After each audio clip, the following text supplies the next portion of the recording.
Não há mais consulta pediátrica de puericultura, que é a consulta de saúde, que não possa problematizar, pesquisar. Assim como a gente pergunta se está comendo, se está dormindo, se está fazendo cocô, a gente tem que perguntar como é o uso de telas, qual é o acordo nessa família. Isso faz parte da nossa prevenção agora, é fundamental, esse é o nosso papel. Eu acho que no final é isso, a gente não tem uma idade determinada para qual que seja realmente o ideal para a criança ter um celular, mas quanto mais a gente puder evitar, melhor, e tem que acompanhar o grau de maturidade e principalmente haver uma relação de responsabilidade, porque não vai ter controle parental nenhum que vai resolver se você não tiver uma relação de confiança com seu filho e estabelecer os limites.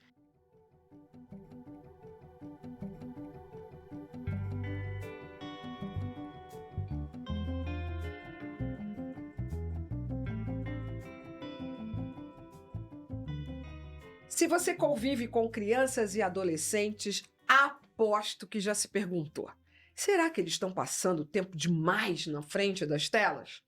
E a resposta rápida é: provavelmente sim, tá? As telas estão em todo lugar. Na nossa casa, na escola, no trabalho, e embora sejam ferramentas incríveis, que inclusive permitem que eu esteja falando com você agora, também podem trazer desafios significativos. Se o que te trouxe aqui foi a tentativa de entender o impacto das telas nos jovens ao seu redor e como encontrar o equilíbrio no uso delas, você deu o play no podcast certinho.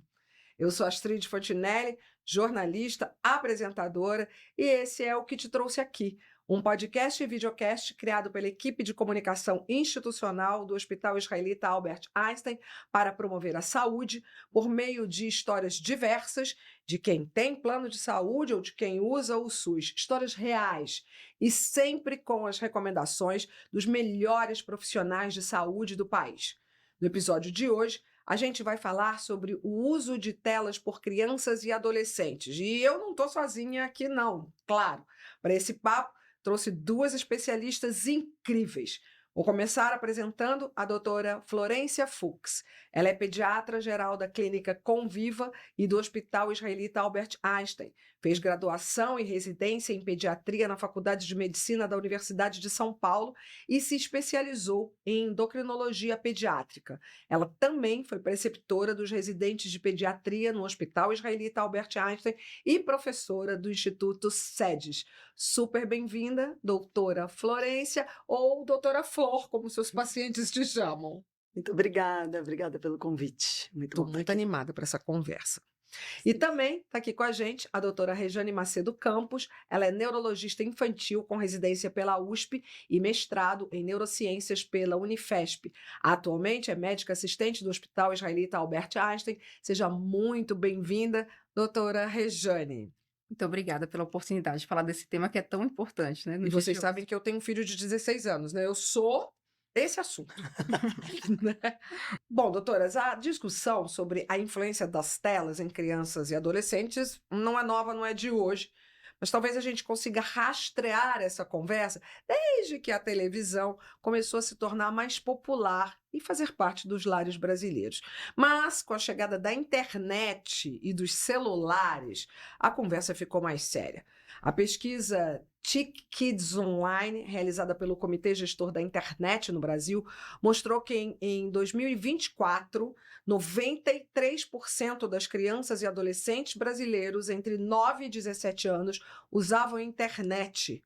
E a maior parte deles usa a internet justamente pelo celular. E aqui eu quase posso falar que aquele clássico de mãe, né? Todo mundo, que é Uhum, praticamente todo mundo uhum. realmente está lá. Então, vou começar com a doutora Rejane. Pensando nesses impactos, especificamente no neurodesenvolvimento e no comportamento, a gente já tem evidências de que o uso da tela afeta mesmo as habilidades motoras, sociais e cognitivas dessas crianças e adolescentes? Ah, de fato, assim, a literatura ela tem sido bem forte, assim, evidencial que a gente já tem visto na prática, no dia a dia, né, mas constatando, validando aquelas informações com números, né, mostrando que realmente o desenvolvimento motor, porque as crianças realmente estão mais sedentárias pelo uso excessivo de telas, então, assim, toda aquela necessidade que o ser humano tem de ser exposto, ainda mais nessa primeira fase do desenvolvimento aí, que é tão fundamental para o desenvolvimento cerebral, né, então você precisa de estímulos no meio ambiente, você precisa correr, precisa praticar atividade física, precisa ter o estímulo de luz, precisa ter o estímulo sensorial do ambiente. Então, todas as funções, né? Cognitivas, motoras, Social. linguagem, social, infelizmente também, né? Então, a gente está vendo todo um impacto global, né? Então, é uma fase de transição muito importante que a gente tem que realmente tentar barrar esse prejuízo que está acontecendo em consequente à forma que a tecnologia invadiu a nossa vida, né? Agora, sejamos sinceras, não dá para a gente falar sobre esse uso de telas por crianças e adolescentes sem a gente falar no uso de telas por nós, adultos, pais e mães dessas crianças e adolescentes, seja no trabalho ou seja no lazer. Estamos aqui numa situação muito atípica que ninguém está com o celular em cima da mesa no trabalho, tá? Mas isso é atípico, acho que todo mundo reconhece isso. Agora, nesse sentido, doutora Florência, eu queria que você falasse para a gente um pouco sobre essa centralidade do celular nas nossas vidas e como isso afeta essas crianças e adolescentes. Acho linda a pergunta, porque eu acho que, de fato, esse é o ponto central da nossa conversa hoje e do que vem atravessando a sociedade pelo excesso, né, pela invasão das telas e principalmente do celular. Só me dá vontade de colocar aqui um aspecto significativo para que nos acompanhe como ponto de partida durante toda a conversa, que é que, ainda que a gente vá sustentar muito criticamente o que tem sido risco, excesso, né, algo que está, de fato, afetando muito, de forma muito enfática a vida de crianças e adolescentes, mas é importante que a gente lembre que a gente não está partindo do ponto de supor que é possível voltar atrás e tirar completamente a Não. tela das nossas vidas, né? Como diz uma psicanalista excelente, a Julieta Gerusalinski, ela escreve, fala muito sobre intoxicação eletrônica, e ela coloca, claro, que foi esse o desafio que nos coube viver. Eu entendo que sim, a gente, como adultos, pais, cuidadores da infância e adolescência, sociedade como um todo, cidadãos, nos cabe refletir e entender a construção, até porque, de fato, isso está dinamicamente acontecendo, conforme vem essa velocidade da atualização eletrônica, toda a tecnologia que acelera muito antes de que a ciência possa acompanhar, cabe a todos nós refletir sobre qual seria, de fato, a construção de um regulador ético, né? Então, enquanto a gente vai vivendo e sofrendo, a gente vai ter que ir refletindo, debatendo, e por isso acho excelente a oportunidade de colocar mais um espaço aqui para isso. E é um tema que está em todos agora, sem sombra de dúvida. Mas voltando à sua pergunta, você sabe que às vezes me dá vontade, em muitos momentos na minha prática pediátrica, eu tento visualizar a experiência vivida através do olhar de uma criança. Para entender de fato o que pode estar impactando a vida dela naquele viver, né? E uma primeira cena que me vem quando você fala isso, o que acontece quando os pais têm o celular como experiência central da sua vida, ou significativa na sua vida? E a primeira imagem que me vem, sabe quando a gente filma, quando alguns filmes colocam os bebês olhando, e aqueles pais olhando para os bebês, ai, Bilu, sua coisinha, olha esse pezinho, meu amor, ele sorriso. E eu fico supondo, o que será para um bebê agora olhar e ver esses adultos brevemente fazendo isso, mas rapidamente, ocupados por uma coisa que fica preenchendo a face deles.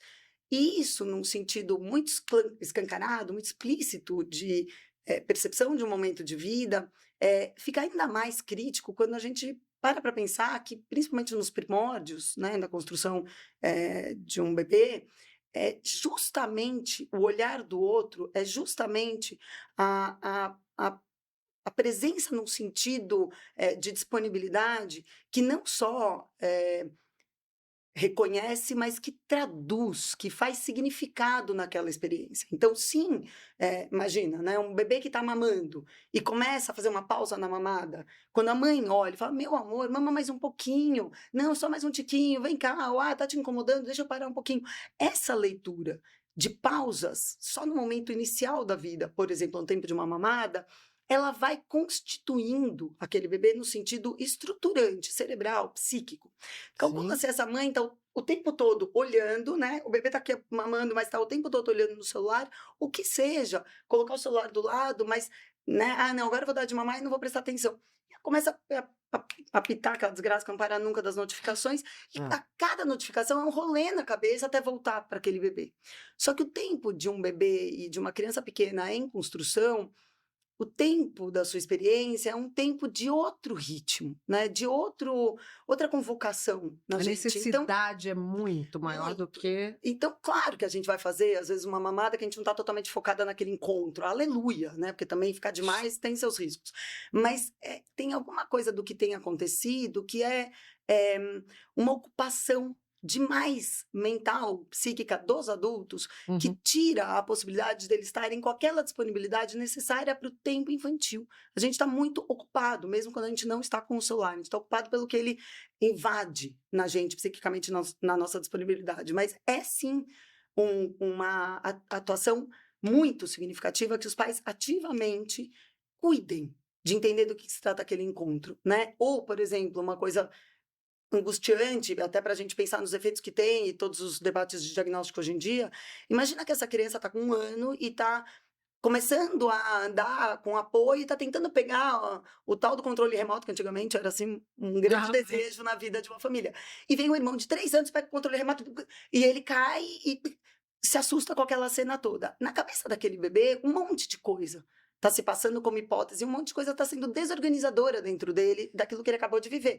Ele está naquele foco, ele está super onipotente, crente que vai conseguir, blum, e cai de bunda no chão e leva um susto até do que se desorganiza no corpo. E ao invés de aquele que está ali como cuidador, seja mãe, pai, ou aquele que está presente na cena, traduzir o que acabou de se dar, acolher, dar colo, contornar e pôr sentido naquilo como ferramenta do que está por vir na vida, Sim. para N outras situações de frustração e eventuais desorganizações. Não, ao contrário, se põe uma chupeta eletrônica, porque pega o celular, não, meu amor, para com essa birra aqui, não precisa chorar, tuque, coloca, né? Ao invés de dizer, opa, bateu a bunda, putz, ai, muito chato, seu irmão. Eu achei que você ia terminar a história de outro Né? jeito. Eu falei assim, esse pai ou essa mãe estão com as mãos ocupadas filmando Não, essa cena e não podendo acolher esse bebê. Fora nem isso, nem sequer fora viram, nem isso. sequer viram acompanhar o trauma da criança, a hora que a criança caiu, porque tá ali, tá desfocada no Fora celular. Não, isso. então você E foi, além foi dos mais riscos. fundo ainda, porque eu Então. imaginei ela só filmando, né? E achando graça que ele caiu, né? Mas olha que interessante quando você fala do filmar. Você sabe que outro dia, uma pessoa do meu convívio social, não era nem profissional, me envia um vídeo, uma avó muito orgulhosa da sua neta começando a escola. E era o primeiro dia de uma menina de 1 ano e 10 meses entrando na escola. A mãe, o que eu entendo completamente, teve um desejo enorme, como tantos de nós, de registrar. Eu acho que é para guardar Sim. para si, ter para sempre. Aquele Sim. momento que a primeira filha dela entrava na escola. Só que a cena era angustiante de ver, porque aquela menininha estava, tadinha, com a sua mochilinha puxando, entrando na escola e o tempo todo com aquele olhar um pouco tenso, checando, procurando o olhar da mãe. E eu imagino aquela menina olhando para a mãe e a mãe, pum, porque a mãe não parava de Não filmar. teve, Olha não teve só, olhar, olho no gente, olho. ela tá entrando. Olha só que linda. Olha só como é a sala. Olha a professora. E a coitada da professora também, que recebe sendo filmada, já recebe atravessada por aquele registro e muito menos disponível para o encontro real. Então, a professora ainda faz aquela fala assim, um pouco falsa, entre aspas. Oi, você chegou. Não, gente, assim, é o momento que essa criança está inaugurando um dos passos mais críticos da vida, de ocupar um outro espaço de referência, de entrar na escola. E aquele momento, ela tem os 2 adultos atravessados pela cena. Isso hoje tem um nome, né? Que é o sharenting, que é Sim. quando os pais e mães estão obcecados por filmar tudo, e não é só filmar para guardar para si, também é o segundo momento, que é para postar nas redes sociais. E os riscos são evidentes, né? Você pode elencá-los, por favor, doutora? Então, a gente tem visto que esse excesso de exposição, ela tem sido bem prejudicial para a criança, assim, primeiro que você está expondo seu filho, né, numa rede social, seja lá onde for, né, com risco de utilização da imagem por meios inadequados, né? Então, a gente tem visto aí, hoje, programas de inteligência artificial que pegam a imagem do seu filho e colocam em sites de pornografia, então tem todo esse risco, né? E, além de tudo, também, assim, a própria manipulação, né, modelação de comportamento do seu filho, que tudo tem que ser postado, tudo tem que virar, né, um evento social, né? Espetacular. Por quê? Por que que não pode ter uma vida real ali, particular, privada, né, gostosa de conviver? Não, Sim. tudo tem que virar um espetáculo. Então, eu acho que tem todo esse viés aí comportamental, mas de risco mesmo, que a gente tem sido alertado o tempo inteiro, né, do risco de excesso de exposição da sua vida privada, né?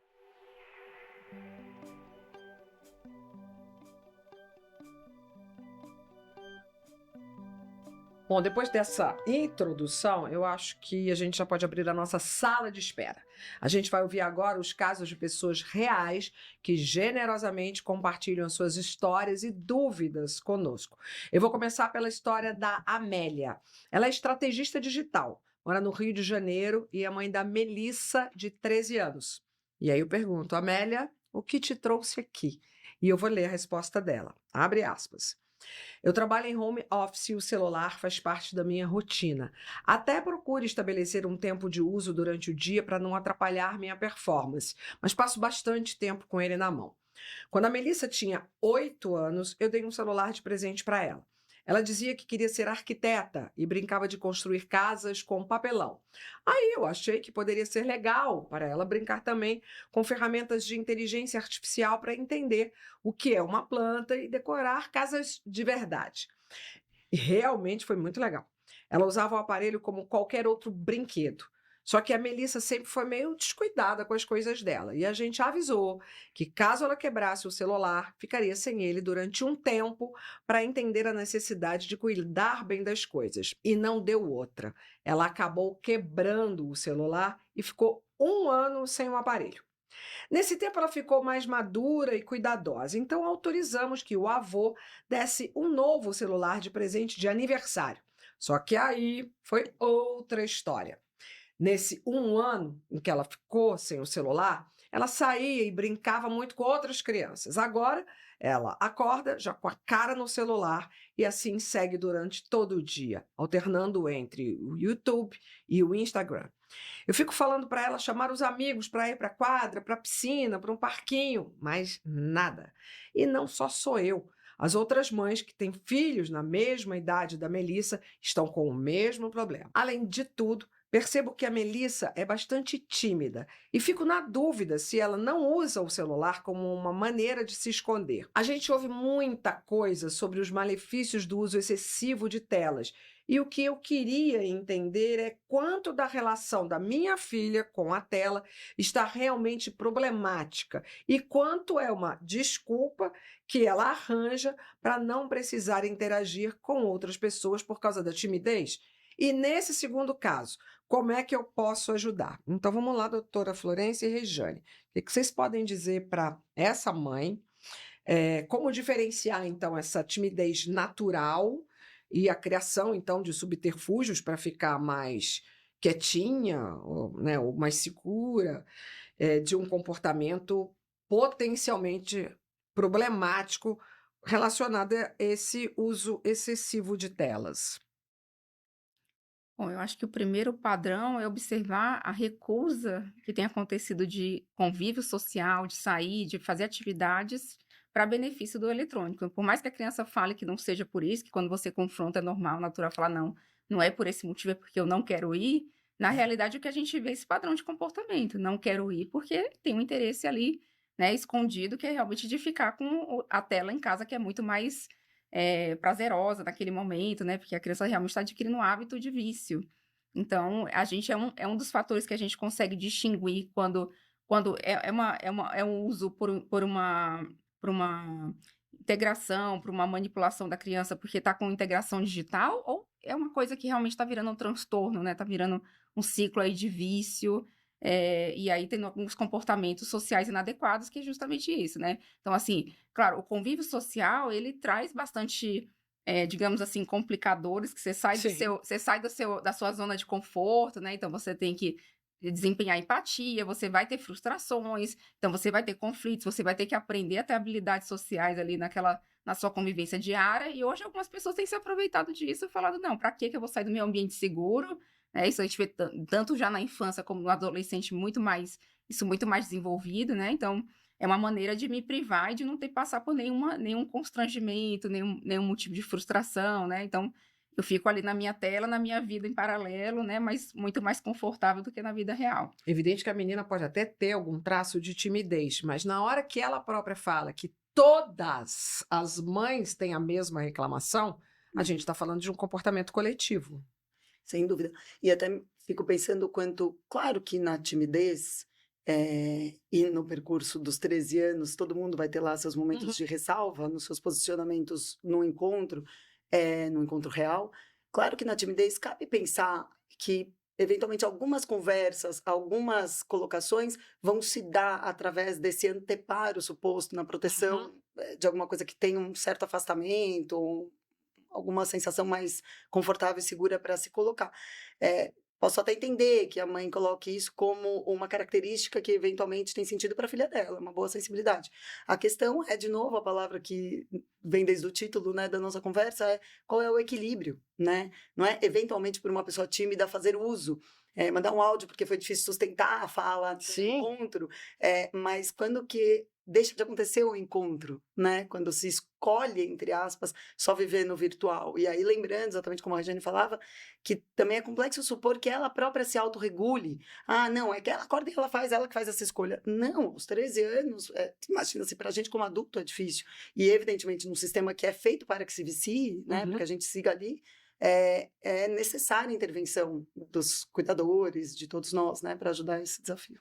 É que eu acho que na pandemia ficou muito Tô claro. pensando nisso. Na pandemia ficou muito claro, a gente via muito aquele padrão de comportamento, todo mundo de máscara, né? Mas também muito na tela e no fone de ouvido. Hoje tem diminuído mais essa exposição com fone de ouvido, mas que assim, é uma forma clara de evitação social, né? Não, isso... Então, tanto a máscara virou, mas o fone de ouvido com o tablet, Ficou. sem dúvidas, virou outro instrumento Não, também eu de acho que evitação. principalmente para os adolescentes a pandemia teve um impacto muito negativo exatamente na sociabilidade. Meu filho foi pego pela pandemia com 11 anos, que era a hora de estar saindo. E não estava dentro de casa, só se relacionando por ali. E eu percebia depois, quando começou a sair, como era muito mais fácil para ele conversar por ali, pelaquela maquininha, do que conversar. Eu falei, mas por que você estava lá? Por que você não falou? Ah, não, por aqui é melhor. Na verdade, eles desaprenderam, né? Muita coisa Sim. com essa quebra da pandemia. Realmente foi muito ruim. Mas é lindo como eles são capazes de reaprender ou aprender levando a bagagem do que se viveu também em sofrimento, Negativo, né? né? Eu quero dar um passo atrás, porque a gente já falou sobre esse uso excessivo das telas em outros episódios do nosso podcast.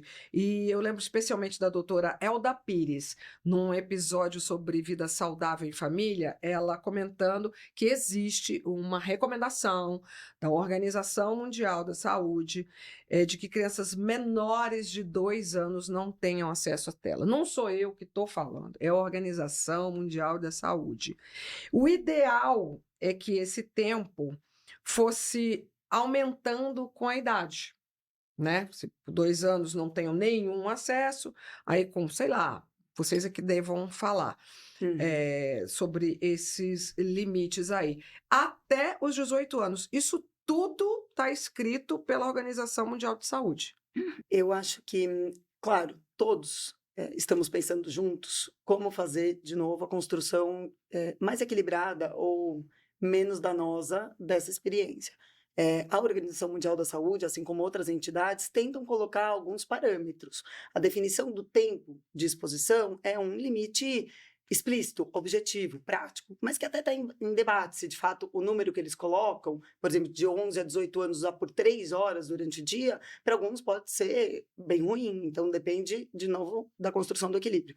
Eu acho que sim, coisas que estão colocadas ali, que a gente tem que aprofundar para além do tempo em si, por exemplo, por que é 0 tela até 2 anos? E óbvio que, mais uma vez, sabemos que não vai ser exatamente 0, mas por que é necessário que todos tenham leitura crítica até os 2 anos? Em primeiro lugar, porque não se aprende nada com tela. Você vai lembrar da época do Baby Einstein, tinha uns vídeos que eles vendiam e falavam, se apresenta para o seu filho, Baby Einstein, aí ele vai escutar 3 vezes a palavra red na tela, na televisão. Era um CD, um DVD. Red.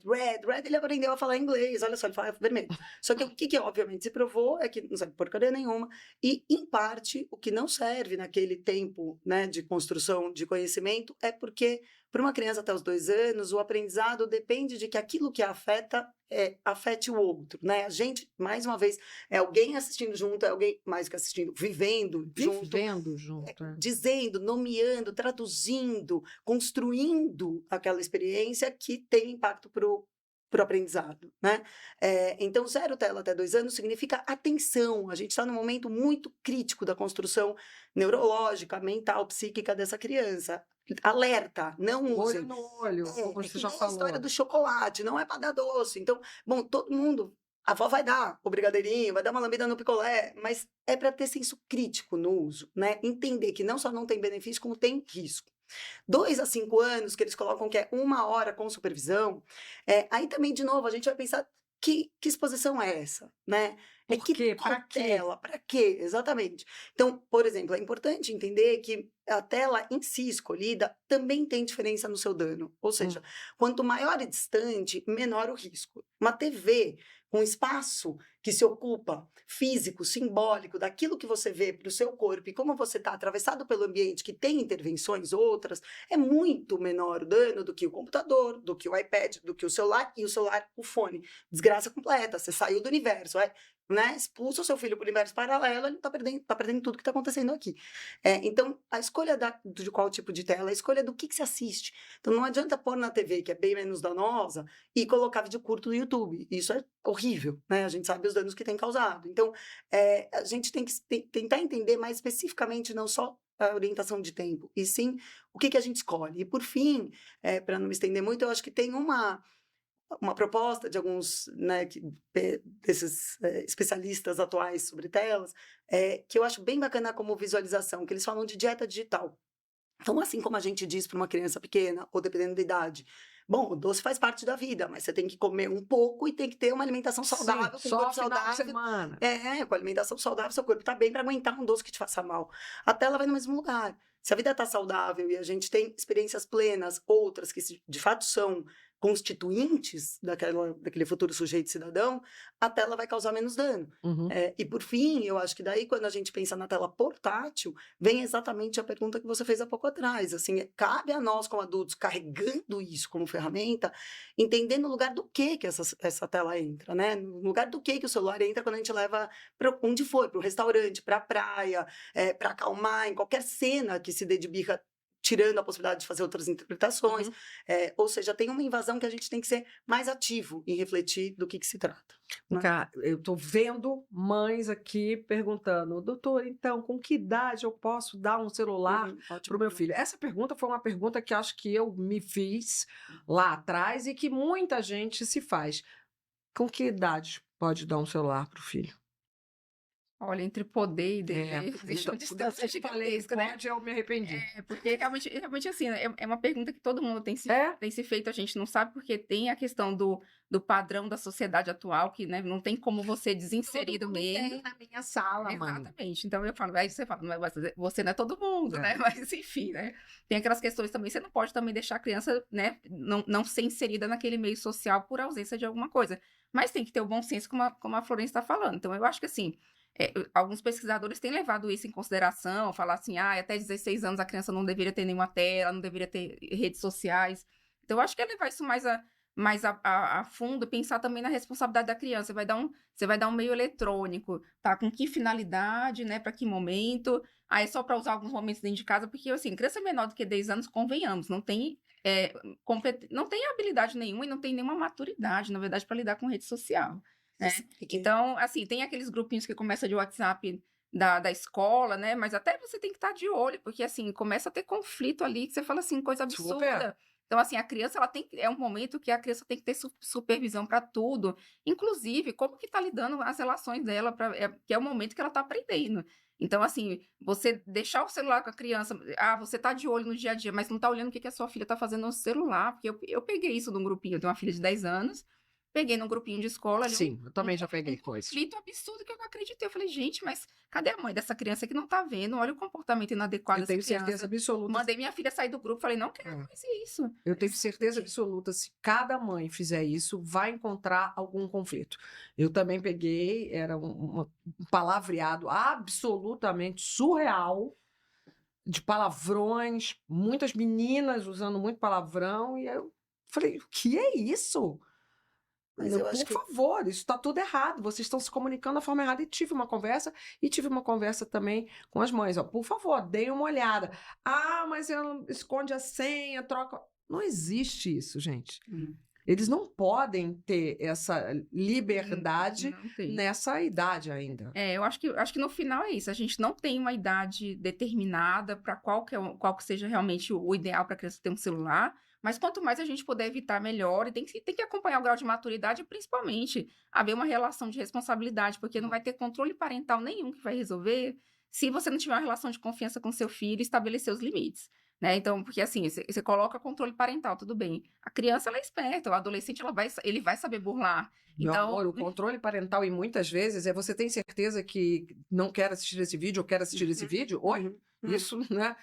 Porque tá lá com o controle, mas na hora que ele acessa aquilo e vem essa pergunta, ele fala, quero, e vai em frente. Se eu só fazer uma correção a mim mesma, às vezes eu me refiro muito, eu falei com as mães, o grupo das mães, é porque, infelizmente, nos grupos de escola, a presença massiva é de mães, e eu sou contra, eu sempre acho que os grupos, obrigatoriamente, já que tem que ter pai e mãe ali também. Então, às vezes, eu tiro o pai do game, mas ele tem tanta responsabilidade quanto a mãe nessa função, que é uma função. Sim. Demanda, mas você tem que ter um certeza. tempo para isso.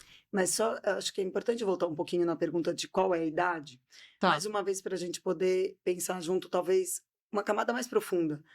Eu me pergunto, e pergunto também ativamente no consultório para as famílias, qual é a sua intenção, né? Quando a gente decide dar o celular para um filho, a primeira pergunta é para quê? Para que você vai dar o celular? Por que sim, né? Por que dar? Uhum. E pegando o meu exemplo, que é um óbvio, né? Que é o que eu acho que, infelizmente, ainda é o que a maioria sente.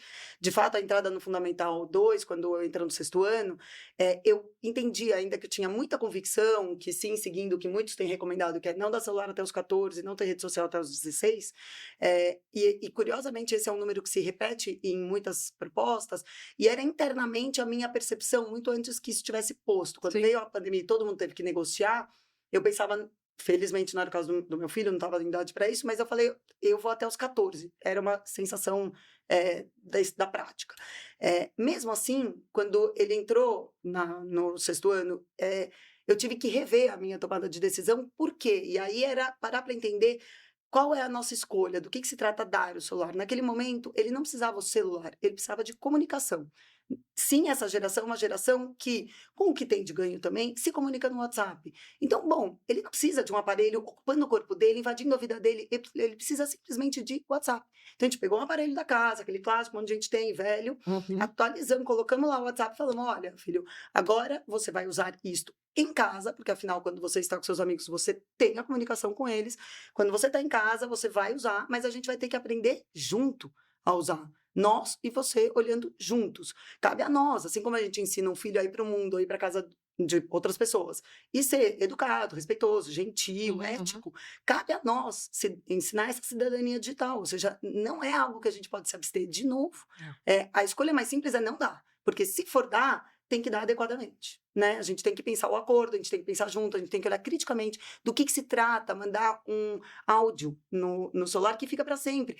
Calcula que você está falando no alto-falante da escola quando você vai mandar um áudio, porque aquilo vai vazar. Calcula que você está postando uma foto que vai pro outdoor na frente da escola. Você está preparado para todo mundo ver essa imagem? Se você tiver, manda. Mas se tem alguém que você acha que não seria bom ver, não posta, porque chega na pessoa. Eles têm que ter senso crítico do que se trata aquela comunicação. Eles não têm, ninguém nasceu sabendo. A gente está aprendendo. Não, Então, certamente eles não têm, e tem uma pressão crítico. ali do meio. É gigante. Fora essa comunicação absolutamente violenta. Então, sim, a gente vai ter que parar para pensar junto do que se trata. Né? Isso não tem escolha, é dever dos pais. Até complementando aqui, você colocou, né? Uma é dessa questão da idade, por exemplo, a minha experiência pessoal foi dar para minha filha justamente por isso, porque existia uma necessidade de comunicação, às vezes nem eu estava disponível para ligação, então às vezes eu precisava me comunicar por WhatsApp, então foi esse um ponto, mas assim, totalmente limitado, controlado o conteúdo, supervisionado, né? Checo exatamente o que tem, o que não tem. Então eu acho que cabe toda a família entender qual que é a necessidade, porque a necessidade, no meu caso, foi comunicação realmente, né? Ninguém hoje tem mais telefone, pouquíssimas pessoas têm telefone fixo em casa, né? Você tem crianças em casa, tem que falar, às vezes a funcionária não atende o telefone dela, então você tem que realmente ter um outro meio de comunicação. Mas eu acho que é isso, eu acho que a família entender qual que é a necessidade, a demanda naquele momento, trabalhar tudo com responsabilidade, com bom senso, explicar para a criança. Sim. E eu acho que o outro ponto que você colocou aí, que você estava falando dessa questão do cuidado, né, com o que vai ser postado, esse é outro ponto que a gente tem que levantar bastante, né, essa bandeira, porque, assim, adolescente principalmente está muito mais exposto, aí o cyberbullying, a gente acabou de sair uma notícia aí de escola que Terrível, suspendeu a gente começou o ano um grupo péssimo. de alunos por alguns atos Um grupo muito grande violentos. de alunos, 35 Isso. alunos de uma grande escola de São Paulo, foram suspensos por praticarem bullying dentro de um grupo de WhatsApp com 150 pessoas. Mas a Então, muito pergunta grave. ética é por quê 35, 34 que foram suspensos num grupo de 200 Eu gostaria de e que perguntar isso para não esses pais acontece mais só o que nessa está escola, acontecendo. Não, acontece em todas as escolas. Então, não. a pergunta não é só o que aconteceu nesse grupo, é o que está acontecendo com a gente. O que está O que a acontecendo com a gente está gente individual? constituindo? O que se flexibiliza, se relativiza naquela fala violenta? Por que não se, né, avalia aquilo quando se recebe como algo crítico que a gente tem que brecar? Essa é uma construção que cabe a todos nós. Cabe a todos nós. Os psicólogos colocam muito isso do comportamento digital, que é diferente do Totalmente. social, né, do dia a dia, porque assim, a gente tem um pouco mais de freio de limites quando tem um convívio social próprio, né, um convívio pessoal, né, com as pessoas. Diferente do virtual, que você tá ali escondido, que você tá blindado, e você perde muito do freio, né, e tem esse comportamento mais desinibido, a linguagem é mais exacerbada, você não tá tendo Eu acho, aquela comunicação não verbal, né, de ver a expressão facial, tudo, então você intensifica as suas emoções, muitas vezes com agressão nas palavras, só que né? as pessoas têm que compreender que isso está acontecendo com seus filhos. Uhum. Seus filhos, aquele comportamento que a gente imaginava que só é valente, só é corajoso quando está em grupo, Uhum. não, ele é valente, tudo para o mal, né? Valente, corajoso, ousado, Até covarde, né? Certa forma. né? Mais covarde ainda, quando ele está sozinho dentro do celular. E a gente, qualquer um que tem acesso às redes sociais, você percebe isso. Sim. Né? Em rede social é fácil aparecer uma pessoa te ofendendo, te xingando, não te conhece, mas se você tá na sociedade, as pessoas vão avaliar um pouco melhor. Posso jogar uma saia justa aqui rápida? Uhum. Essa necessidade da comunicação, muito antes de vir essa lei proibindo o uso de eletrônicos dentro das escolas, eu já discutia na escola a questão de entrar com o celular na sala de aula. Eu achava que não devia entrar. Para quê? Por Uhum. que tem que ter o celular Uhum. dentro da sala de aula? E aí uma mãe falou assim, mas se eu precisar falar com meu filho? Eu falei, meu amor, se você precisar realmente falar com seu filho, é que aconteceu uma coisa muito grave. Morreu alguém para você precisar falar com Tem o seu telefone filho. na escola. Então essa notícia vai ter que ser dada com a ajuda, um apoio de algum da pessoa da escola. Então você liga para a secretaria vai te ajudar. Porque nós todos fomos criados sem essa necessidade urgente de ter que falar com o meu filho. Sim, Então, tipo, fica só essa pulga atrás da orelha perfeito. e essa saia justa pra gente. Vou andar um pouquinho que eu quero falar que a Amélia destacou a questão de uma mudança de comportamento na Melissa, que era aquela criança bastante ativa, que saía para brincar, quando ficou um ano ali sem o celular, e que hoje prefere ficar mais reclusa. Então, além dessa alteração, né, na sociabilidade, tem também muitos relatos que mostram agora as crianças com muita dificuldade de concentração. Tanto é que cresce o diagnóstico de TDAH, seja ele um diagnóstico correto, principalmente acho que não. Então vamos comentar um pouco sobre isso? Claro, então, na verdade, assim, os números são alarmantes ultimamente, porque realmente subiu, né, a quantidade de diagnóstico, né, a incidência Real, então. é real, mas é consequente ao comportamento tanto dos pais como dos filhos, pelo excesso de eletrônico, mas também pela própria dinâmica da vida cotidiana, tem alguns autores que têm alertado sobre isso. Então, são pais muito atarefados, muito apressados, muito ansiosos, têm transferido esse comportamento de ansiedade para as crianças, né? Essa falta falta a sensação que todo tempo a criança tem que ter prazer, a criança não pode ter um momento de ócio, né, de ficar olhando para o ambiente. Frustração de nem pensar. Não pode, mas ele vai fazer o quê se ele não ficar no eletrônico? Ele vai ficar sem fazer nada, gente. A gente não fazia nada, era bom, e ia criar uma brincadeira com as mãos, né, ficava pulando, pegava um palitinho, inventava brincadeira, porque é assim que nosso cérebro é desenvolvido, né? A história do ócio criativo nunca foi tão, né, importante como é agora da gente lembrar que existe essa, né, essa possibilidade aí. Então, assim, realmente os números são alarmantes por esse motivo, né, porque a gente tem visto o aumento da incidência consequente, não uma questão genética esperada do que, Sim. né, do que já tem ali de mecanismo genético e mais ambiental, mas o ambiental aí empurrou muito, E assim, de forma que a epigenética tem atuado e aumentou a incidência. Mas também por isso, é o comportamento de ansiedade, o celular é um grande distrator, um grande ladrão, né, de tempo da gente. Então, você não consegue concentrar porque você está o tempo todo ali com aquele movimento de tocar na tela. Até quando você falou assim, olha, que bom que a gente está aqui no ambiente de trabalho e ninguém sem tela. Porque a gente está num momento de concentração, de falar sobre um tema. Se ficar aqui notificação no celular, você vai ficar o tempo inteiro distraindo. Então, assim, aquela atenção sustentada que é tão importante de você começar a executar uma ação e finalizar, ela está sendo muito prejudicada pelo excesso da tela. Né? Então, assim, até essa questão mesmo, por exemplo, a leitura. A criança, ela precisa desenvolver uma leitura profunda para ter também. Isso é um fator para você desenvolver a atenção sustentada.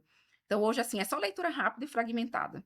Então, você não consegue mais, seu cérebro não consegue nem mais inferir aquela informação, aquilo ali é verdade, não é? Você não tem mais pensamento crítico, porque só está sendo, assim, bombardeado, na verdade, de informações inúteis, né? Que não tem conexão uma com a outra. e numa velocidade, eu Muito, acho que muito instantaneana. rápida.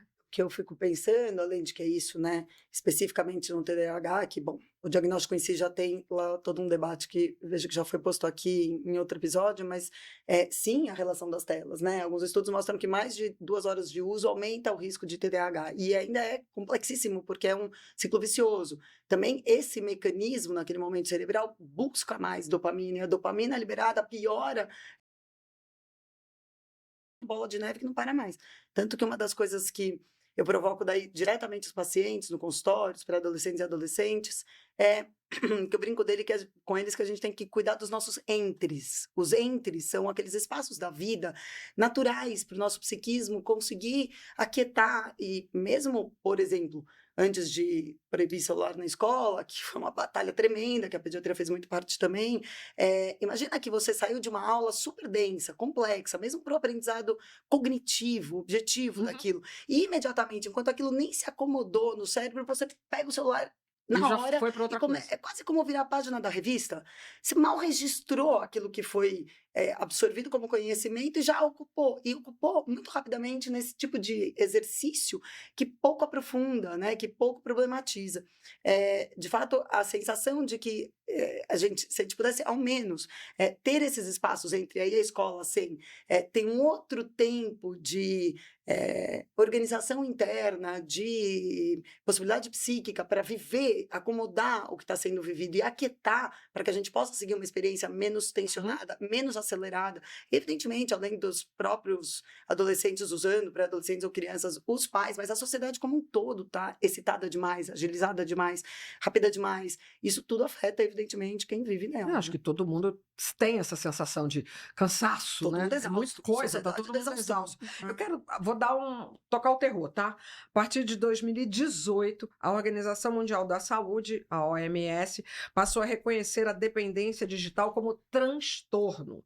E um estudo realizado entre 2016 e 2017 pela Universidade Federal do Espírito Santo, a USF, mostrou que 1 em cada 4 adolescentes brasileiros, sim, estão viciados em internet. Eu acho que esse número pode até estar alterado, porque se esse estudo é de 2016, 2017, a gente depois disso passou pela pandemia, né? Com certeza está bem maior esse número. Com certeza, né? Então, quando a gente fala em vício, quais seriam esses sintomas que pais, mães, responsáveis devem estar atentos, né?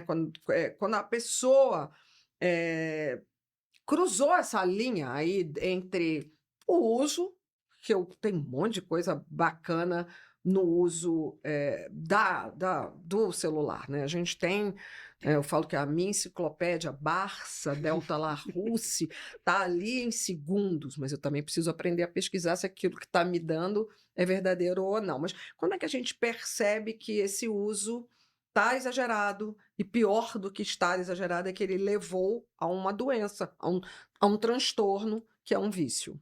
Então, sempre que a gente fala de transtorno é quando rompe o equilíbrio.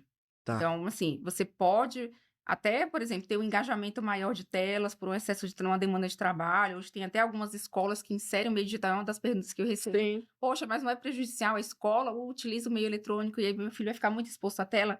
É um receio, claro, porque você tá mais tempo, não deveria estar, né? Mas algumas escolas têm adotado essa didática, mas assim, existe essa diferença do que realmente é um engajamento eletrônico necessário para trabalho. Positivo. Nós também para trabalho, então a gente fica muitas horas, mas saber desligar aqueles momentos, ter interação social, fazer outras atividades, não deixar, não atrapalhar o seu sono, não atrapalhar a sua vivência diária, né?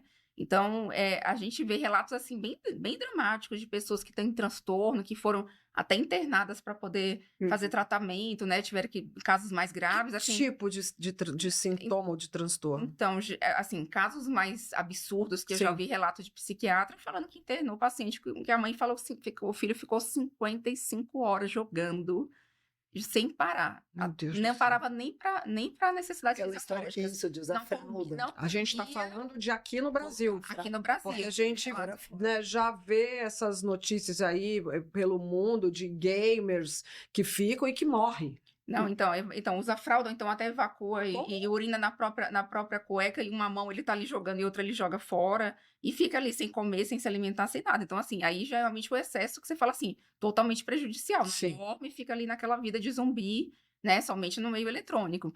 Mas, assim, antes para chegar nesse estágio, claro que você vê que há alguns indícios. Então, criança, por exemplo, começa a recusar de fazer as atividades, começa a ter agressividade, começa a ter essas mudanças comportamentais, elas são muito evidentes, ainda mais quando você vê que, assim, só tem benefícios se ficar no eletrônico. O restante das outras práticas diárias do dia a dia, ela deixa de fazer, porque o central dela é o eletrônico.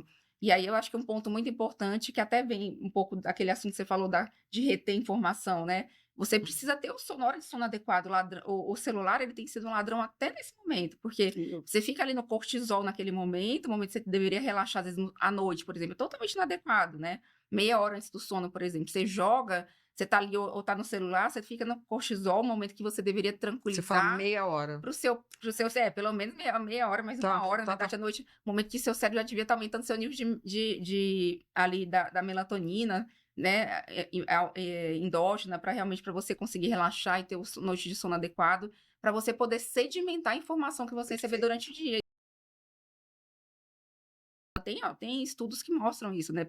Pacientes que jogam à noite, que jogam antes do horário do sono, né? Além do efeito da luz, a retina também, que é um efeito ruim, deletério, né? E não só Então, jogo, o WhatsApp. Então, exatamente. Então, na verdade, a tela nesse horário ela é muito inadequada e ela atrapalha a qualidade do sono e atrapalha tanto o comportamento no dia seguinte, que a criança vai estar mais estressada, né, mais irritada, mas Cansada, no mínimo, né? mas também de sedimentar a informação, que é tão importante, né? Falo que crianças privilegiadas que têm o seu próprio quarto, os pais não deveriam deixar o celular dentro do quarto à noite, Criança e nem ninguém.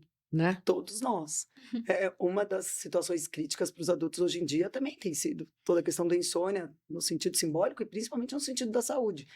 Uma recomendação simples que faz uma prevenção enorme é que todos nós, talvez não os pediatras, mas todos nós, carreguemos o celular em Sim. outro recinto. Coloca no banheiro, coloca no escritório, na sala, onde for. Deixar na sala. Criança é indiscutível. Criança é indiscutível. Agora, a questão é que não vai ser a própria criança que vai tomar essa decisão, né? Somos nós que, como cuidadores, temos esse É bom colocar adolescente nesse rolê também, porque sempre. não vai ser uma sempre. decisão do adolescente, a decisão tem Esse que é o ser ponto. nossa. Porque por eles ficam com o celular debaixo do travesseiro. Não, passa em consulta e é fazer pergunta para a família. Aí vem, queixa de TDAH, tá bom. Aí você começa pela rotina. Como é que é a rotina do dia a dia? Que horário é do estudo? Não tem horário de estudo.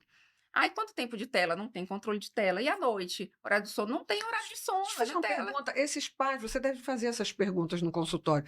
Esses pais checaram já alguma vez ali o tempo de uso de tela deles ou dos filhos? Porque quando você olha o seu tempo de uso de tela, no dia que eu olhei o meu, que demorou muito tempo para olhar, eu fiquei chocada. Eram 7 horas. Eu falei, eu não posso estar 7 horas do meu dia. 7 horas é muito tempo. É bizarro. É muito precioso o meu dia para eu ficar 7 horas ali dentro. Eu estudo, eu tenho meu trabalho dentro de redes sociais, mas mesmo assim é muito, gente. E as pessoas veem esse tempo? Muitas vezes não. Não, né? Muitas vezes não. Então, assim, eu falo, começa do básico, né? A consulta, quando vem, você começa a olhar a rotina, que é uma coisa que não deveria ser assim na consulta, não do especialista. Eu não falo da pediatra, o pediatra tem um Claro. fundamental para ver, para fazer orientação. Eu acho um pouco demais quando, assim, tá vindo para o especialista essas questões, né, que são questões, né, normais, que Aham. todo mundo deveria ter bom senso de empregar no dia a dia, e você olha, tem lá, não tem rotina, não tem horário para comer, não tem horário para estudar, e aí vai estudar e tá o tempo todo com o celular, ou seja, não consegue focar atenção no que é importante. Pior ainda, vai comer e Olhando tá na tela, na tela de um celular ou num iPad. Crianças pequenas, então, quando a gente se pergunta isso, no lugar do quê? Que o celular entra, uma pergunta crítica é essa, né? Quais são as funções que esse celular está atravessando? Tipo, comer, dormir, brincar, deixar de ter encontros. São situações críticas que é facilmente perceptível, né? Objetivamente possível de acessar. Bom, eu quero desejar muita sorte para a Amélia, que você consiga se entender com a Melissa sobre a melhor maneira de usar o celular de uma forma responsável e que ela volte a ser a menina ativa que sempre foi e uma adolescente com uma vida social rica. Bora para a próxima história? Quem conta ela é a Luara. Luara é pedagoga, diretora de escola em São Paulo. E eu pergunto, Luara, o que te trouxe aqui? E ela responde, abre aspas, a nossa escola abriu 3 semanas antes de começar a pandemia. Então a gente já nasceu meio que só no mundo digital. E logo que a gente voltou presencialmente, percebemos que os estudantes estavam muito conectados no celular. Eu já acompanhava a discussão da diminuição da sociabilidade por causa das telas e simplesmente decidi que não teríamos mais celulares na escola. A gente avisou aos estudantes e aos pais de que a partir do dia seguinte não poderia usar celular na escola, nem na aula, nem no recreio. Não pode, ponto. Eles até poderiam entrar com o celular na escola, mas teriam que colocar dentro de um saquinho. Quando a gente tomou essa decisão, os estudantes ficaram revoltados. Eles fizeram protestos com cartazes, deitaram na escola, interromperam aulas. Foi uma semana de muita mobilização contra a decisão da escola. Alguns chegaram até mesmo a sair da escola. Mas, nos dias seguintes, a gente percebeu que a maior questão das crianças era: o que a gente vai fazer? E a nossa resposta era: ué, vai brincar. Hoje em dia, a gente tem um recreio e uma atividade na escola muito diferente, porque sem os celulares, as crianças voltaram a socializar. E é engraçado, porque na hora da saída, quando os estudantes pegam o celular de volta, em 2 minutos estão todos eles voltados com a cabecinha ali, ó, para dentro do celular. E não é sobre tirar as telas completamente. Dentro da sala de aula, os estudantes têm acesso a computadores para uso pedagógico, por exemplo. Mas é um outro tipo de interação e eu consigo fazer um controle muito maior, evitando que eles usem redes sociais, vetando sites de apostas, sites pornográficos. Eu sou mãe de 2 adolescentes, uma de 14 e um de 12, e como mãe, sinto muita dificuldade em casa. A minha filha tem um super limite de tempo, vários controles, mas a verdade é que eu também sofro todas as pressões que todo mundo sofre. É muito difícil levar as crianças para uma outra forma de socialização, até porque a nossa própria vida de adulto gira muito em torno dos celulares. Então, a escola tem um papel muito importante no apoio às famílias, mas acho que os pais ainda não sabem como lidar com os argumentos de que a sociabilidade das crianças e adolescentes fica muito alterada quando eles usam o celular.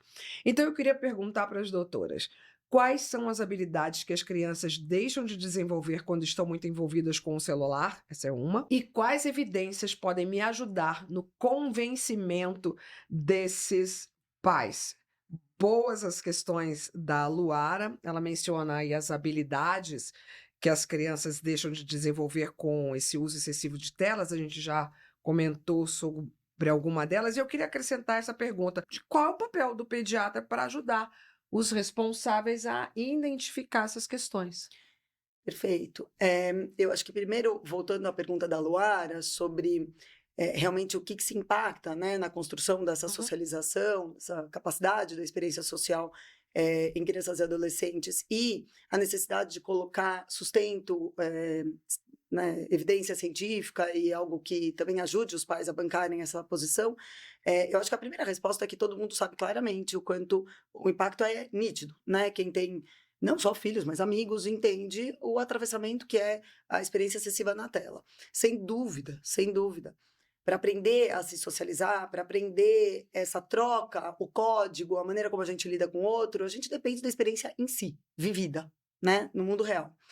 Até como evidência científica atualmente, bom, tem o Jonathan Haidt, que é uma baita referência do momento, que no próprio livro A Geração Ansiosa, ele coloca uma coisa bem interessante que nomeia, né, deixa bem claro, bem cristalina a diferença. De fato, a gente, para aprender a troca com o outro, para a gente poder ler aquilo que a gente estava dizendo aqui antes, é muito mais fácil ser agressivo e violento quando a gente está longe, porque quando você vê uma cara ou nervosa, ou angustiada, ou magoada do outro, a gente se afeta muito mais empaticamente. Felizmente, se a gente se constituiu até ali bem, a gente vai se afetar com essa presença, ou a gente vai se pôr num risco diferente naquela relação. O que ele marca, que eu acho que é interessante concretizar como lógica prática, é que o encontro real, ele é síncrono, a gente está aqui ao mesmo tempo, ele em geral é de um para um ou de um para poucos, num grupo, ele é corporificado, então a gente lê nesse encontro, né? A gente percebe o outro. O encontro virtual, ele é assíncrono, então às vezes eu falo uma coisa aqui, vai o outro responder. No dia seguinte, vai num desequilíbrio dessa troca num certo fluxo que constrói o diálogo, que sustenta o diálogo, que faz pensar junto. Ele muitas vezes é de um para muitos, né? Não é o tete-a-tete famoso, e de fato é descorporificado. Então você fica numa suposição que muitas vezes torna a experiência de troca tensionada. É outra lógica. Na hora que você fala, se você manda mal, você tem praticamente uma relação descartável. Quando a gente fala do encontro escolar, você tem uma relação duradoura, você tem uma rede que vai persistir, que se você mandou mal naquele dia, no dia seguinte você vai se reencontrar. Você vai para casa e você matuta aquilo um pouco, né? Deixa acomodar e se Legal. reposiciona. Uhum. Não é aquele imediatismo da comunicação rápida na rede social, no WhatsApp. Então, definitivamente, não há dúvida que tem um baita impacto na construção social, como um todo. Vídeo que a gente estava falando agora há pouco de cyberbullying. Vídeo que a gente está falando de uma construção de uma experiência de troca entre pré-adolescentes e adolescentes mais violenta, mais agressiva, menos empática. Isso vai acontecendo como fluxo do que se troca ali. Óbvio, evidente que pode ter grupos que possam ser interessantes. Como a gente diz, a gente está falando de equilíbrios, mas é um equilíbrio com pensamento crítico. Por fim, eu acho que o papel do pediatra, muito rapidamente, é falar disso em consulta. Não há mais consulta pediátrica de puericultura, que é a consulta de saúde, que não possa problematizar, pesquisar. Assim como a gente pergunta se está comendo, se está dormindo, se está fazendo cocô, a gente tem que perguntar como é o uso de telas, qual é o acordo nessa família. Isso faz parte da nossa prevenção agora, é fundamental, esse é o nosso papel. Quer completar, doutora Regiane? Eu acho que assim, primeiro, eu acho que voltando pro caso, né, que veio aí, o caso de vida real, é mostrar que assim, essa lei, ela teve dado uma coisa muito positiva, porque eu estava vendo pais com muita dificuldade, muitas dúvidas de como regular isso com adolescentes, porque a criança a gente tem muito mais controle, lá em casa era, começou a ter celular, jamais, nunca ia levar para a escola, eu quero levar para o inglês, falei, não, para que você vai levar? É só para usar um pouquinho na saída, não, aí você vai conversar com as amigas, você não vai usar o celular, então era fácil. Mas para adolescente é muito mais difícil, porque você estabelece até quando você não está invadindo a privacidade, até quando você, né, pode impor o seu limite. Então, essa lei, ela veio para favorecer todo mundo, né, para acabar, assim, de uma certa forma, virou uma coisa regulatória. Mas, assim, eu acho que sintetizando tudo que a gente já falou aqui, acho que ela está. Prejuízo social, todo mundo sabe, prejuízo de linguagem, prejuízo de atenção, prejuízo da saúde mental dos seus filhos. Então, assim, é uma geração ansiosa, é uma geração que está gerando depressão, problema de dismorfia corporal pela aquela imagem inadequada, né? Que a pessoa acha que tem que se Sim. igualar. Então, assim, as imagens rápidas e fúteis, né? A falta do pensamento crítico. Então, assim, são gigantescos. Problema de sono, sedentarismo, obesidade, alimentação ruim. Então, assim, né? Miopia. Então, assim, são gigantes. Você for olhar, é um problema muito Audição. Audição Conta Exatamente, desses então- fones, né, dentro do ouvido. Então, assim, é um problema Gigante complexo, gigantesco, aí virando uma síndrome aí, praticamente, né? Você sabe que eu tenho uma amiga, ela é figura pública conhecida, eu vi até nas redes sociais ela falando sobre isso, que ela acabou dando pressão dela própria para ver um filminho, né, dela própria sobre ela, um celular para o filho de 3 anos. Ela, em poucas semanas, viu aquela criança que era super ativa, brincalhona, que corria, agarrada com o aparelho no chão e com perda de vocabulário. Aí ela teve que tomar uma atitude rápida, ainda bem que ela percebeu isso muito rápido, porque muitas vezes eu também imagino pais e mães sem a possibilidade desse controle, sobretudo com adolescentes, porque estão trabalhando. Uhum. Estão fora. Então não adianta você falar, não vai levar o celular para a escola hoje, o celular já foi. Uhum. Não vai, ó, chegue da escola, tome seu lanche e vá fazer a sua aula de inglês. Está fazendo aula de inglês online com o celular do lado. Então a gente tem. E essa mãe, ela percebeu muito rápido e tomou uma atitude radical de tirar o celular dela também, da vista dele, para que ele pudesse recuperar. E demorou mais tempo para recuperar do que o tempo. O tempo Ah. perdido foi em uma semana, essa criança mudou. A mobilidade e a fala. É muito Então, triste. você tá numa fase extrema de poda neural, né? Que a criança tá no pleno desenvolvimento. Então, que a gente começou a ver muito transtorno de desenvolvimento, aumento também da questão do transtorno espectro autista na primeira infância. Por isso que hoje se fala tela zero nessa idade. Porque justamente foi isso, né? Na época da pandemia, principalmente, né? A babá virou o celular, virou a tela. Então, assim, o prejuízo foi Uhum. absurdo, né? Mas Olha- sabe o que eu acho que é interessante? Desculpa interromper. É o momento da volta, né? A hora que ela se deu conta e voltou atrás. Eu acho que essa é uma fala que infinitamente a gente escuta. Tipo, agora é tarde demais, já dei. E eu acho que exatamente neste momento a gente está num momento lindo, simbólico, que foi a volta atrás da escola. Que é, sim, uma referência gigantesca em múltiplos aspectos dentro da experiência infantil e E você acha que a gente vai ver essa diferença muito rápido, não vai? na escola, evidentemente, mas o que eu convido é, talvez os pais também aproveitarem isso que está sendo sustentado na escola para rever os seus acordos dentro de casa. Porque, Uhum. sim, no fundo, a tomada de decisão dos pais de reorganizar aquilo que não vai bem depende da convicção deles, né? Sim. A gente não tem muita dúvida se a gente está tomando uma cerveja, que essa criança não vai tomar uma cerveja, que se a gente está tomando um vinho, que o adolescente naquele momento não vai tomar aquele vinho. A gente não tem muita pergunta sobre isso. Então, claro que até que a gente se constitua como sociedade com a clareza de que, eu sinto muito se uma criança quer com 10 anos um celular, não vai ter. Assim como não vai beber, assim como não vai fumar. É muito evidente o nível do impacto. Olha que eventualmente até pior do que o impacto dessas outras alternativas. Mas fato é que quando os pais têm convicção, e eu acho que agora a gente já tem sustento científico, sustento cultural, sustento social, para dizer, chega gente, deu errado. Sustentado por um bom diálogo, se a gente convida um filho, um adolescente, uma criança de 8 anos, claramente, para falar: olha, filha, desculpa, eu achei que estava tudo bem quando a gente escolheu dar um celular, mas agora eu vejo que a gente errou. E não só eu vejo, como mãe, como pai, como cuidadora. A gente está vendo como todo, sociedade, a escola já disse: chega, isso daqui está fazendo mal. Então está na nossa vez de repensar como que a gente vai fazer. Ah, vai chiar, vai reclamar? Claro que vai, Sim. aleluia que vai, porque tem desejo, vai resistir. Eu Felizmente tenho um vai casa com reclamar. ótimo poder argumentativo. Não sei a Maravilhoso. quem puxou. Mas é isso, mesmo que tenha eventualmente uma síndrome de abstinência, em 2, 3 semanas ela se reacomoda, né? É isso que você acabou de dizer, o estrago Isso. é rápido, a retomada tem um tempo, mas quando a gente está com a clareza da nossa tomada de decisão e um bom diálogo, ou seja, não é punitivo nem impositivo, é totalmente capaz de sustentar, eles sabem. Eu queria As crianças colocar e na adolescentes roda sabem que está certo. a palavra disponibilidade, que há de se ter também muita disponibilidade. Perfeito. Porque como perderam esse traquejo social, é comum falar, mas o que eu vou fazer? Vamos jogar, Uhum. vão ao cinema, convida fulano para sair, vai na lanchonete rápida ali comer qualquer coisa. É melhor do que ficar trancado dentro de casa num celular, mas com certeza. Mas, repito, disponibilidade da gente. Isso. Pais, mães e responsáveis.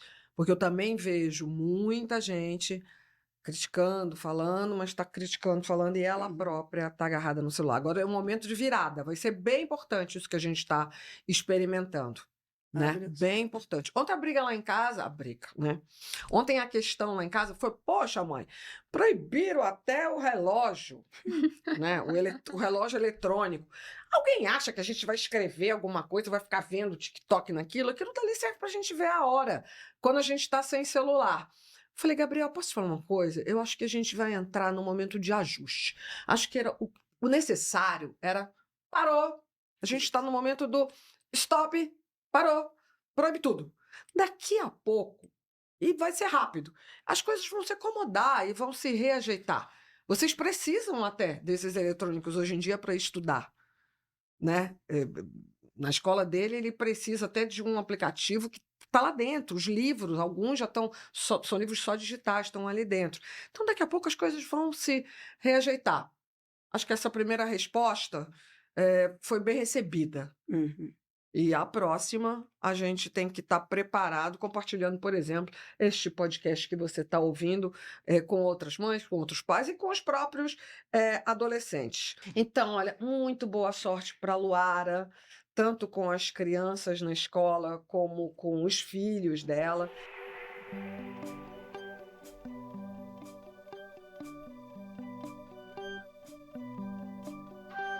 E agora vamos para um quadro novo aqui no nosso videocast, o Reações Adversas. A ideia é que nele as nossas convidadas comentem a maior fake news que rola na especialidade de cada uma. E que rapidamente a gente vai desmentir com veemência essa história para a gente ter a informação certinha aqui para quem acompanha o nosso podcast. Então, vamos começar com a doutora Flor. Qual é a fake news da pediatria que está na ponta da língua, que você não aguenta mais ouvir, que você já desmentiu várias vezes, mas ela continua na sua área? Posso responder duas? Pode. Uma, aproveitando o nosso tema, porque de alguma forma está vinculado a isso, é a constante demanda no consultório de que qualquer criança com alguma questão escolar, ou às vezes com alguma questão das variações de comportamento normais e desafios vividos por cada fase do desenvolvimento infantil, que qualquer criança que tenha questões nesse âmbito precisa de uma avaliação neuropsicológica. É claro que essa é uma ferramenta necessária, útil e que, em alguns casos mais significativos, ajuda a completar um olhar amplo sobre aquela criança e, eventualmente, são ferramentas com impacto importante. Mas não é para todos os casos. E, infelizmente, eu acho que muitas vezes a gente desvia do olhar cuidadoso, daquilo que muitas vezes a própria escola deve sustentar como leitura específica, caso a caso, entendendo o contexto que a gente está vivendo, tudo que a gente discutiu aqui, e muito antes de encaminhar, fazer o cuidado mais amplo, mais bonito do que se trata a experiência escolar em si, né? E não tão atravessada por um olhar muito mais objetivo, que talvez tire de fato qual é a questão daquele próprio aluno, daquela criança, Claro. daquele filho, e etc. Insisto, não é algo contra a avaliação, mas entender qual é a indicação adequada dessa avaliação, Claro. e que não é, na maioria das vezes, a melhor ferramenta para caminhar, para cuidar, né? Check. E a última, muito rápido, que não tem nada a ver com esse tema, mas é que está acontecendo toda hora e acho que cabe o alerta, é a fake news de doses altíssimas de vitamina D como algo protetor, e ao contrário, tem alto risco, nem se discute na pediatria, não se deve dar alta dose de vitamina D, que estão colocando como questões imunológicas e afins. Então, atenção para a superdosagem de vitamina D. Essa é para mandar no zap da família. Essa é papo. Doutora Rejane. Então, vou falar aqui um pouco do tema que é bem recorrente, uma pergunta que eu sempre respondo no consultório, assim, a dúvida em relação a suplementos para TDAH, a alimentação. Então, assim, o TDAH ele é um fenômeno biológico, tem uma explicação neurobiológica, apesar de não ter nenhum exame, nenhum marcador para realmente indicar que a criança tem um transtorno, mas é um fator que eu consigo correlacionar com fatores individuais, seja genéticos, ambientais, e mesmo a predisposição de cada um, né? Predisposição individual. Então, tanto que o tratamento ele termina sendo customizado. Mas a gente segue orientações de medicina baseada em evidência, a gente sabe que é na falta de neurotransmissor cerebral, mas não existe, infelizmente, nenhum neurotransmissor que eu consiga repor oralmente. Existe, sim, tratamentos medicamentosos, existem todas as questões comportamentais que são essenciais para o tratamento, mas cada tratamento ele é individualizado, e para cada criança vai ser feita de uma forma. Então, assim, essa coisa de fórmula milagrosa, vamos suplementar magnésio para todo mundo, suplementar zinco, vitamina B12, a alimentação, evitar tais alimentos. Gente, assim, alimentação saudável para todo mundo, hábitos saudáveis para todo mundo. Acho que, assim, se tem uma demanda, uma deficiência, realmente, claro, tem que ser indicado para um profissional para poder suplementar. Mas isso vai ser medido. Exatamente, de forma customizada, que eu falo caso a caso, mas não é uma forma de massa de ser tratado dessa forma. Mas você vê, né? É claríssimo que isso daí vem das redes sociais. Claro, o milagre não tem notícia que você não vá ler em veículos importantes, que já foram muito importantes no Brasil, que você está lendo uma notícia e daqui a pouco perca, cintura, comendo nananã. Não, o que eu mais falo aqui hoje, o que mais existe é neurocientista no mundo, né? Neurocientista é uma loucura. Nossa, todo mundo hoje é porque eu sou fulano, né, formado em neurociências, e aí hoje eu vou falar de uma coisa que outro dia eu vi. Aí demora 3 horas para falar dessa coisa. E não fala. E não assista o seu médico tem que pedir dosagem de ácidos orgânicos, né? Que é um exame muito específico, indicações específicas que não é disponível, exame caro. né? Ah, para poder ver se tal neurotransmissor, porque esse neurotransmissor é o precursor, então você repõe. Não é assim, gente. O tratamento, ele tem evidência na literatura, mas como eu falo, é de forma customizada, né? Muito obrigada por essas aí. Eu sou uma grande combatente de fake news. E agora vocês já estão sabendo também que se receberem essas fake news pelo tal do Zap, já pode encaminhar o link desse episódio para disseminar a informação certa, meu amor.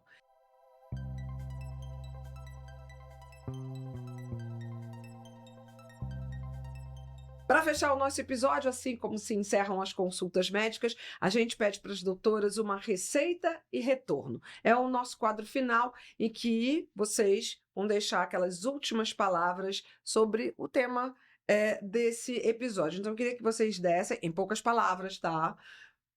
Não vale 2. Dicas para os responsáveis por esses jovens que estão ouvindo a gente. Vou começar com a doutora Florência. Que estratégias, então, podem ser usadas para se estabelecer limites saudáveis do uso das telas? Eu acho que talvez uma estratégia bem prática é se a gente fizer o exercício de tentar usar a tela o menos portátil possível. Se a gente deixa o celular parado num lugar que a gente vai usar, se a gente não o ocupa no nosso viver, se a gente não permite que um adolescente ou uma criança saia de casa com o celular, mas use essa comunicação dentro de casa ou aquilo que pesquisa, em suma.